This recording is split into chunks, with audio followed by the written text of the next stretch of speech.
Welcome and thank you for tuning in. You're listening to the Beyond 50 radio program. I'm Daniel Davis. Today we're going to be talking about a fascinating novel that I think is very timely, especially for this day and age, when we try to understand a lot of the unrest that's going on in the Middle East.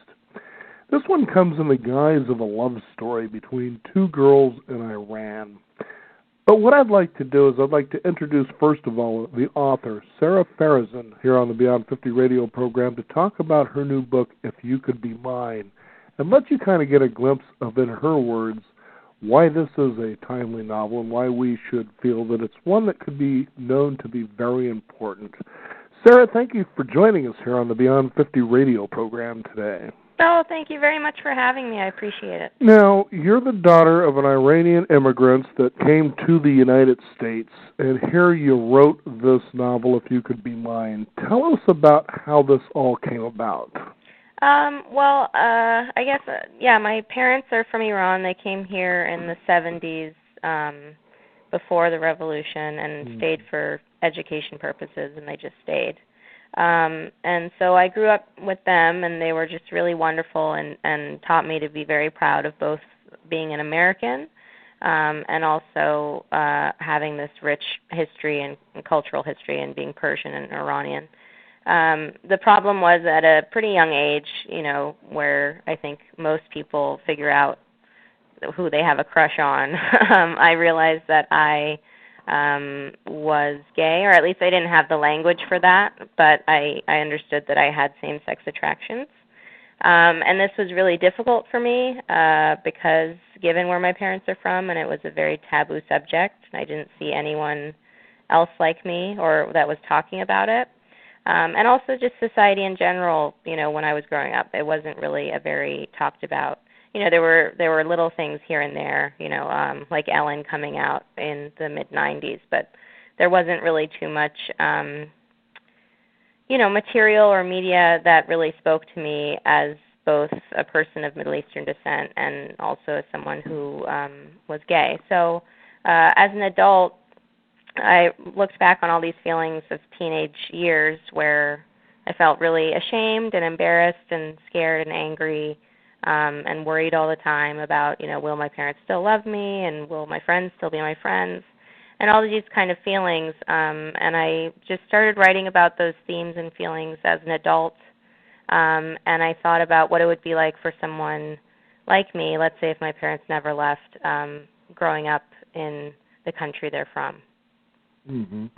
Now, it's really important because, you look at this day and age, especially here in the United States, when it comes to homosexual relationships, we're at a point now it seems celebrated, even though they're still kind of, messing around and dealing with the laws state to state about gay marriage. For the most part, it's become pretty accepted here, but it's not quite like that in Iran. No, it's not. It's certainly not talked about. I mean, I think relationships aren't really talked about much either, unless you're married and have kids and that sort of thing. But people. It's not that there aren't LGBT people. It's just that they're very discreet about it, and it's not exactly the safest. You can't be out, and you can't be like, oh, this is my wife if you are, a woman. It doesn't really work like that. There are rules against homosexuality. Of course, it's impossible for them to round up everybody, so but there can be jail sentence, there can be lashings, in some cases capital punishment. So, and it's not unique to Iran. I think if I'm correct, I don't know, but there are about 76 countries where being gay is still illegal, there's anti-gay legislation. So I'm very glad that I'm living in the States, but that's not to say that there isn't room to grow here too. I kind of would like, homophobia and transphobia to sort of be like racism, where there's still racist people, but they know not to bring it about at school or the office because it's kind of frowned upon. So, I think there's been great strides in the last 10 years, certainly, but there's still a long way to go. There's still hate crimes, there's still workplace discrimination, there's still bullying. There's still suicide. So, I don't know when that kind of ends, but hopefully if there's more visibility and more education, then it'll be. I would like the subjects in my books to be very passé someday. That they're not really all that interesting. Mm-hmm. Now, it's my understanding that this novel that you wrote here is actually made for young readers. Yeah, it's for young adults, so it's 14 up, which I'm always very adamant about saying 14 and up because I think there is a problem with banning books here, which I don't really understand because, there are PG-13 films, and there are rated R films, and there's PG-14 TV shows that don't get banned. So I understand if a parent isn't comfortable with the subject matter and then they want to talk to their child about why they're not comfortable with it. But at the same time, I would really hope that the book is available to anyone who wants to read it, whether that's in a library or a local bookstore or, at a school, and that people can discreetly read it if they so choose. If they're not very in a place where they feel like they want to be showing off what they're reading. But for me, I sought a lot of solace in reading and writing, so I think, having access to books in the library where I could privately go read and not worry about who was looking over my shoulder or if the librarian was judging me, let's say, that was always very important for me. Now, you also found that it was a little challenging, too, because you're writing about Iran in this relationship here, but you really didn't grow up there. How were you able to stretch across and do something like that? Yeah, I hope I did an okay job. I mean, I've been a few times in life, and then when I was writing the book, it was actually my thesis in graduate school. So I went over there because I hadn't been there in about 7-8 years. So I went back just to see what was on people's minds and setting and, places where I could have my characters actually go. Because before I went on the trip, I was writing a lot of scenes in apartments or in homes where I think a lot of activity happens anyway. But I needed like public spaces and sort of what people were interested in and what sort of was contemporary. And this is, of course, Tehran, and, it's a country of 70 million people. So I'm not the representative of everything that's going on there. Right. It is a story. But I think it helped in terms of, what people are really thinking about, which is to say, people there are much like people here where they go to school and they go to work and they eat hamburgers. And there's a universality in that. It's just that the circumstances in which people live and cultures are different. So I hope, and that too is, I have characters who, are set in Iran, and I would hope that we see these depictions as positive people. The characters are very likable. They are not this sort of like Death to America, bearded kind of group. They're very nice kids who, dance and go to hamburger places and like Western movies. So I'm also interested in kind of dispelling some of those stereotypes, especially with like Middle Eastern men. I think there's been a lot of depictions that are not very favorable. And so I have male characters in the book who are very different from one another, but also very kind and not as severe or judgmental as I think our Western stereotype of Middle Eastern men is.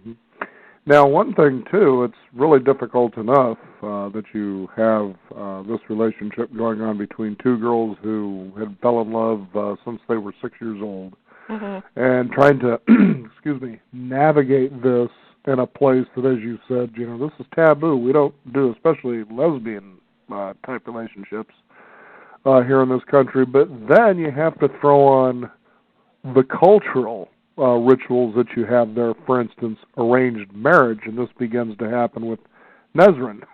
Yeah. See, in the United States, it would be no big deal, but there they deal with arranged marriages. Yeah, well, it's not always the case. There isn't always arranged marriages, and also the woman or whoever is being sort of proposed to can always say no. So it's not like you're sort of forced into this thing. It depends on the family and the woman. But Nasreen, I think, is a character who's grown up very spoiled and likes to have nice things and wants to make her parents proud and is not going to do that academically. So she sees her engagement to Reza as sort of the happy life that is expected of her, that she'll have this nice doctor husband and they'll have kids one day and it'll be fine. The problem is that she's very silly in thinking that Sahar, her secret girlfriend, will always sort of be around and that she can have her cake and eat it too, which is not how Sahar really wants that relationship to go. Sahar is a very principled and moral person in a lot of ways.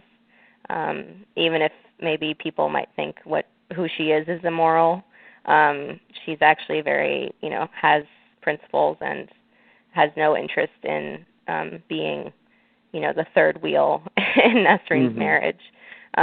So the book really explores a lot about that, as like what lengths do you go to be with the person you want to be with. Especially when you consider the person that she has been arranged in marriage to be with. I mean, this is a doctor. He's prominent. Yeah, he's a young guy. He's doing his residency. He's a doctor. He's a very, I think Sahar calls him Superman, where she really wants to hate him, but can't because he's this nice guy who is really doing everything right. He really loves Nasreen. He has the job that Sahar wants. And they're actually very kindred spirits. And so it's really difficult for Sahar because she's like, I really want to hate this guy who's basically taking away my girlfriend, but she can't confront him about it because, no one's supposed to know. And she actually likes him, like thinks he's an all right guy, which I always, which is what I hated a lot about like these kind of love triangle books, is like there's always a guy pitted against a lesbian. And so, in my estimation, in this book, it's not really like that. It's more the society they live in pitted against the person rather than, this other guy. The guy is sort of like a very secondary character. Like he's just kind of a prop in some ways, a very nice prop, but he's not, a main focus of the book. I think, too, what the readers will come to see is they'll feel the confusion of what it is to be this age, to be able to, sort of have what you believe you want. It seems clear, but at the same time, all the confusion that goes around that, and that could be really with just about anything at that age, it seems. Oh, for sure. I mean, you think about, I'm really interested in writing, teenage voices because it's a time that I think everyone really vividly remembers. Even if you try and forget, there's a lot of wonder and there's a lot of fear and there's a lot of embarrassing moments and there's a lot of getting to know yourself. And I think, like if you think about any high school romance anywhere, right? You think, oh my God, Billy and I are going to be together forever and he's the best and we're going to get married. And sometimes that happens. But majority of the time it does not. You're still young, you haven't figured yourself out yet, and that first love is very powerful, but it's not necessarily, long-lasting. So I think that kind of universality plays in the book, too, where maybe like, okay, I'm not gay, and okay, I don't live in Iran, but I think readers can really relate to that feeling of a very powerful first love that maybe is not everything you thought it was cracked up to be. And also kind of the feeling of, how do you learn more about yourself and become yourself, but then also like want to be with a person, and at what lengths do you kind of stop and say that this might not be the best idea for either of us. So I hope people get that from the book. It's a book that doesn't have any, concrete answers, and it's not going to have the happiest ending. But I think it's the happiest ending for both of the girls. Kind of, it's the happiest they were going to get, given the situation that they're in. You know, Sarah, too, and you consider what it is to be that age to, as you said, fall in love. Usually it's for the first time. Mm-hmm. And, you know, clearly you just see, and it's interesting to be young, and you can be this way as an older adult, too, especially beyond 50, is to have that passion when you feel you have the clarity of what you want and the direction you want to go with your life. Oh, and in absolutely. this case, we have this relationship here where one of them, it seems, is real clear, and the other one, well, you know, I'm pretty clear about it, but I want all these other things, like you said, the cake, and eat it too. Yet we know that life doesn't work as linear as we would like it to, thank goodness. We need those roller coasters, those dips, that fate, that unexpected, you know, thing that comes in and blows us out of the water. And I have to ask, as perhaps in real life that you had experienced these things, how are you able to draw from the pain that it causes when you face that inevitable disappointment? Oh, for sure. I mean, it's very fictional, so I did not have a high school secret girlfriend at all in high school, and I certainly... the audience, I tried to drive that out of her, but it just didn't exist. It's fictional. No, I can do it. I think more of those disappointments happened for me college age, when I was finally coming to terms with who I was attracted to. And then you sort of fall prey to kind of your insecurities about that time anyway, like for coming out especially. Like I always say this, that I feel like much like there's a maternity leave, I feel like there should be a coming out leave where you have like 2-3 months to tell all the people you need to tell, like see who's still your friend and who isn't, deal with the emotions of that, get yourself in therapy and be like, I am a great person, there's nothing wrong with me, and then you can resume your life. But unfortunately that doesn't happen. So you're kind of having to figure out who you are and what you want, and then you might meet people that you think on paper would be an ideal candidate, and then you're really disappointed that they're not. And I think a lot of people can relate to that. I've certainly had, relationships that, did not go as planned, and I think many people do. That's just life. I'd like to have one maybe one day. Of course, I'm deathly allergic to cats and dogs, which is a real problem in dating in the West and also dating lesbians, because most lesbians have pets for whatever reason. So I think it's the loyalty they expect from their pet. there's unconditional love there. And as soon as I see the cat in the apartment or the dog in the house, I'm like, oh, I already know who's going to win. So It was nice meeting you, and thank you for this first date. But I'm just going to be on my way. But yeah, I think, there's certainly, everyone I think has experienced disappointment or heartbreak at some point in time. And not just in a romantic relationship. I think, with a family member or with a friend, there are relationships that have really bumps in the road. No doubt about that. The bumps in the road, as they say, disappointment is inevitable, but discouragement is a choice. And certainly, as you see, discouragement, although it arises, is something that is very temporary, and you just move on to the very next thing. And Sarah, as you're out and you have been touring, promoting this book, right? Yes, yeah. What has it been like for people, especially for the audience that you're really writing this for, as far as how they've reacted to what you've produced here? Well, I was very nervous before the tour because I'm sort of like a double whammy for perhaps protest in a lot of ways. Right. I'm a gay person and I'm Middle Eastern, and I don't think those are two groups that are always so welcomed in all parts of the country. So I went to places where I was invited, which was good. I don't ever want to go someplace where people don't want me there. I can't impose my beliefs on anyone. I can just So you tell haven't a been story. to Texas, in other words? I went to Austin, actually. Okay. I went to Austin, Texas, and I was very surprised. And it was a teen book festival. So it was all these young adult authors who were much more big time than I am.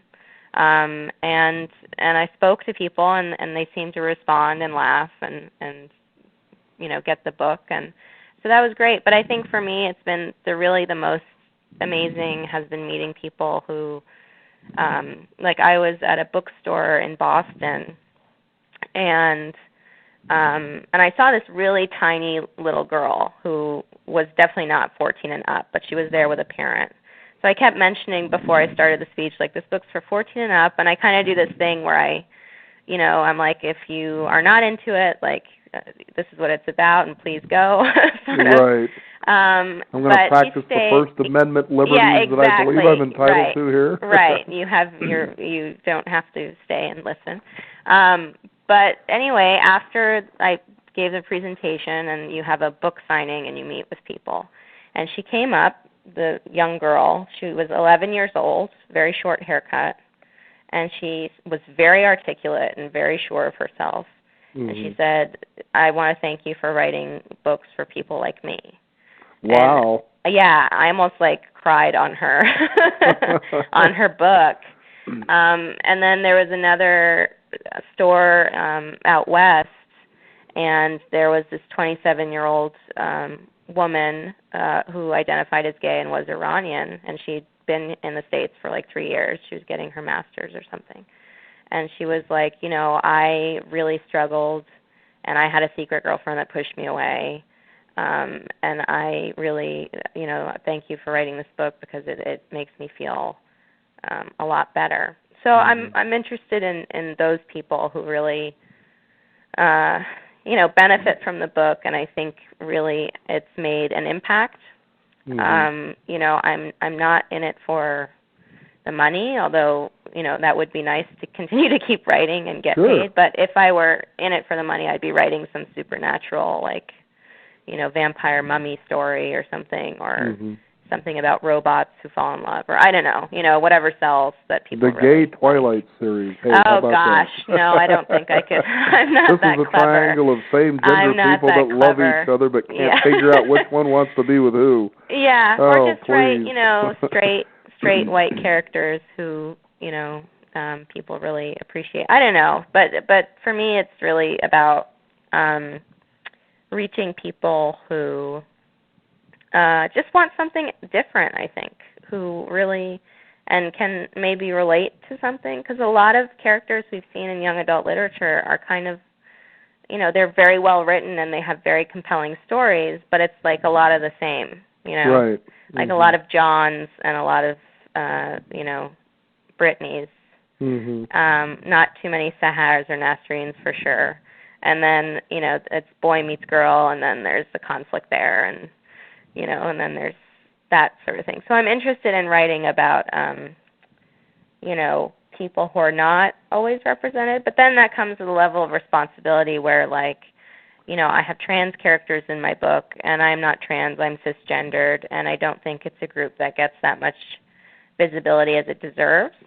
So I'm sensitive about, did I do an okay job writing the characters that I did, even though they're fictitious, but, I still want to have some positive sort of representations, if that makes sense. Well, it does, and as people read this, they'll realize that you have a tremendous amount of actual dialogue. In a lot of books, especially romance, you have somebody, and not all of them, but, in a fair amount of them, as you were saying, they get to be very repetitious in how they're presented, and what you see is a lot of poetic prose, but you don't really get any conversation outside of the real basic, would you go to the prom with me? Why, sure, and then there they are, and that's about all you get word-wise, and then the crying when the breakup happens because she wants to be with someone else. But in this, you really engaged in conversations, and you think, okay, I think that's what somebody that age in that situation probably would say with that sort of feeling, and that's not an easy thing to do. Oh, thanks. Is to create conversations in a book. Yeah, I think that's one of the only things that I'm able to do. I don't think I'm the best writer. I think I still have work to do with in other aspects of writing, but I think I really enjoy listening to how people talk. and what they kind of say to each other without actually using words. So the inflection in their voice and body language and things that are sort of told. Well, they're speaking, but there's kind of like unsaid things in that dialogue. So I've always been interested in that, and I really enjoy. In high school I wrote a lot of plays, and then college I wrote a lot of teleplays and screenplays. So I think that's where I really enjoy writing dialogue and having people, talk to one another. Sometimes very directly, where it's more where it's more of a like high point in the drama, and then other times, there's a lot of subtext in what's being said. Now, what is this that your favorite Disney princess was Belle? Oh, yes. So I was 9 years old, and I was pretty much a tomboy. Like all my friends that I had play dates with were guys. But as the older you get, there's sort of like that, okay, you're going to have to get gal pals because that's weird because, boys don't like girls anymore, that kind of thing. Right. So I had girlfriends, but like I really enjoyed more hanging out with my guy friends because we would play basketball and we would talk about comic books and X-Men, and that's where my level of interest was. So with girls, I had to be like, all right, well, I like movies, so let's go see Beauty and the Beast, right? Which I really had no desire. I was like, oh, God, a princess, and Jesus, like there's a singing clock, and, I don't want to do that. But you're 9 years old, and you're hanging out with your gal pals. But you had an interest in the chipped teacup, right? Oh, God, no. I mean, adorable, but, like, I was like, where's the lasers? Like, where's the, like, mystery they have to solve? Or, So, but anyway, here was this Disney princess, Belle, and I was 9 years old, and I'm sitting in the theater. And she was this beautiful, like, even though she's animated, which is really weird, but she was beautiful and really sweet. But, like, she was reading all the time, which was different because usually we just saw our princesses, like, sing and fall into the guy's arms, and then that's it. A constant daydream, in other words. Yes, right. But she was, like, reading and very cerebral. Because of the opium, that's what it was. These are Middle Eastern tales Americanized. Perhaps, but... Oh, that was Aladdin, which was that was the year after, which, oh my goodness, so many stereotypes there, but still really exciting. Like Agrabah, which is this nondescript place. But anyway, Belle, and I remember seeing her at age 9 and being like, oh my God, she's so pretty, and like having these feelings, being like, what is going on? And then my friends afterwards, after the movie, were like, wasn't that great? Like, I totally want to be her. Like, I want to get that dress, And in my head, and I'm like, wow, like if she gave the Beast a chance, maybe I've got a chance too, because he had like anger management issues, and but that really terrified me at 9 because I was like, that's not normal, you know what I mean, or like not what my friends are going through, which now is a normal. It's not, but at that age, being like, I don't see other people talking about that or like feeling that way, and then kind of when you are different, like when to sort of be cautious of that difference. And I think I understood that culturally. Like I understand how I'm perceived. I went to very predominantly WASPy schools. And even though Iranians, we are Caucasian, I know we're not perceived as such because we have dark hair and, dark features and that sort of thing. But so I understood how I was perceived, I guess, surface-wise, and then you become more careful kind of how you're perceived internally. So, like, I started hanging out with girls more just because, like, I had my guy friends still, but I was less talking about comic books and more talking about, like, oh, my God, I love Friends. It's such a great show. Yeah, let's watch that, So kind of so you're not found out, I guess, if that makes sense. Well, yeah, you sort of go along with the roll of things, I would think, especially when you're in your teen years or early preteen years, because you want to be accepted. I mean, that's what we really seem to spend most of the first parts of our life doing, is being sure that what we're doing is the right thing, looking for approval, those sort of things. It's a learning phase. And then someone, for instance, like yourself, who, just has this different sexual identity realizes, well, there's a different set of rules for me, but nobody's written those, so how do I figure this one out? Yeah. And I think that takes a lot of, I'm thankful I have the parents that I do. I mean, when I came out to them about 10 years ago, they weren't happy about it, and we still didn't really talk about it a whole lot. But they never treated me differently, which I think is really great. And like now, they've changed so much. And I think that's with a lot of families or people who are perhaps initially homophobic, and then they find out their brother is gay, or their sister is gay, or their child is gay, or their teacher or neighbor, or even like someone on television. Then they realize it's not a disease; it gets passed on. Yeah, it's not going to be indoctrinated. Right. No one's going to make out with you on the street. So I think that really helps visibility too. And also when I, was coming to terms with who I was, there were people that I could actually talk to about it. I think high school was hard because it's a small community and you're still living with your parents. But then once that kind of shifts and you're sort of on your own and meeting people like you, I think that has a tremendous amount of impact. And also, the older you get, the more aware of who you are. I think, the older you get, there's the real wisdom in finding out, like, what is it that I want, like you said earlier, and how do I achieve that? So you're always trying to better yourself. Nobody's perfect. But I think you kind of understand, like, well, this is what I've got, this is what I'm interested in, this is who I am, and what kind of life do I want to make with that. I think the choice you made, too, in writing If You Could Be Mine was wise because I think especially when you look at America, when we produce movies that are allegedly for the young viewers, let's say, is they still seem to have the Disney attitude of the lone prince or princess, whatever the case is. Walt Disney himself was an orphan child, and when you look at the earlier Disney films, for instance, like Beauty and the Beast was one of them. Well, that was a later film. I was thinking of like Snow White and the Seven Dwarfs or Cinderella. You're dealing with a theme of someone who's really out of place.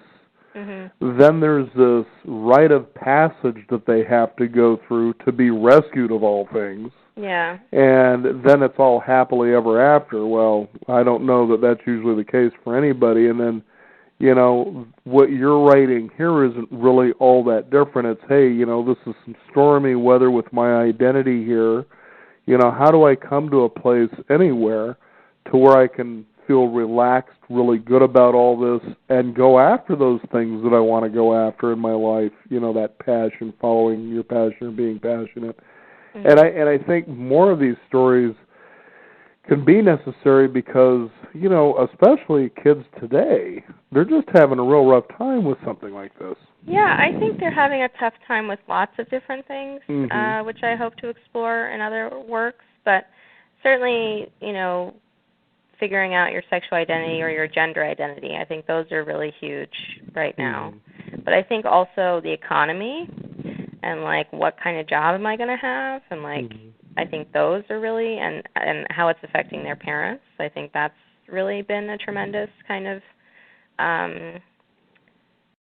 shift of focus, where I think it really affects a lot of people. I think still, Islamophobia and kind of,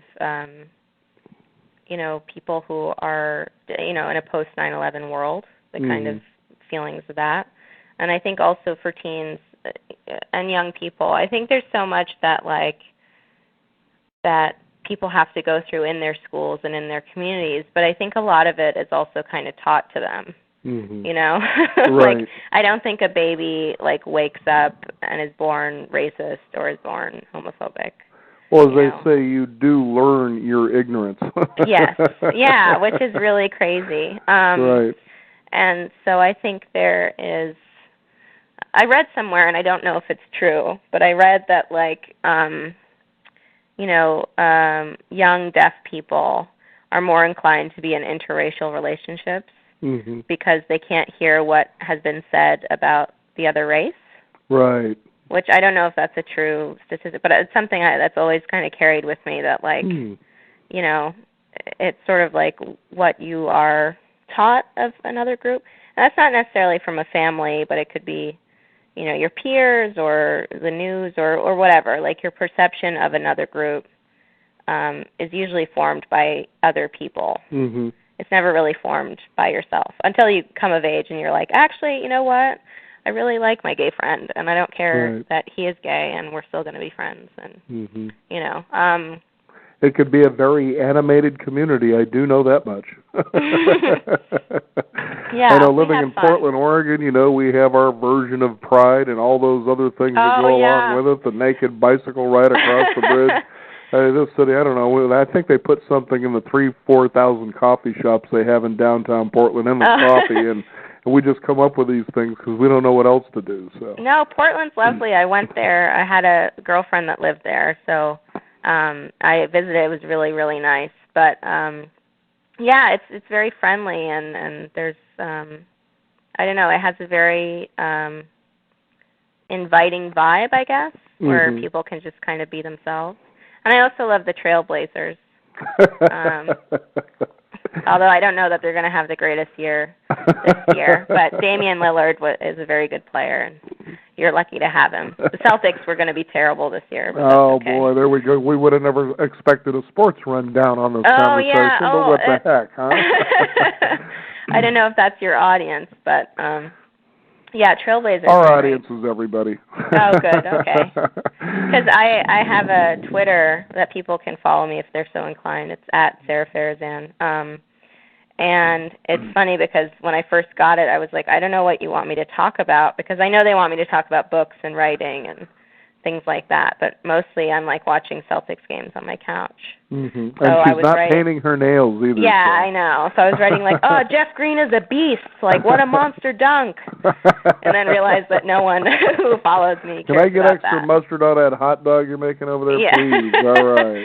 Yeah, exactly. Like, oh, better check if your wallet's still there after that steal, you know, kind of thing. So, but I love Portland. It's really, and your food trucks are amazing.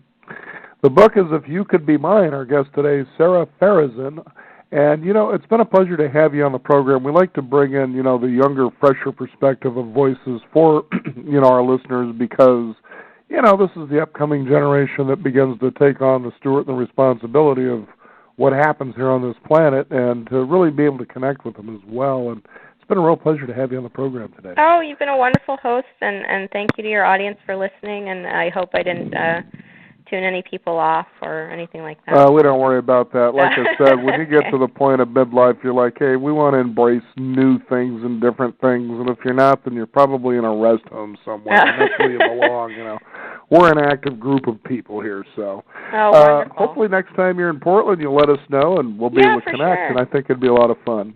Yeah, I'd love to. Thank you very much for having me. You bet, Sarah. Take care. Take care. Bye. You again. The book is If You Could Be Mine. Check it out. Sarah Farazan is our guest today. We also encourage you to visit us at beyond50radio.com. That's the number 50.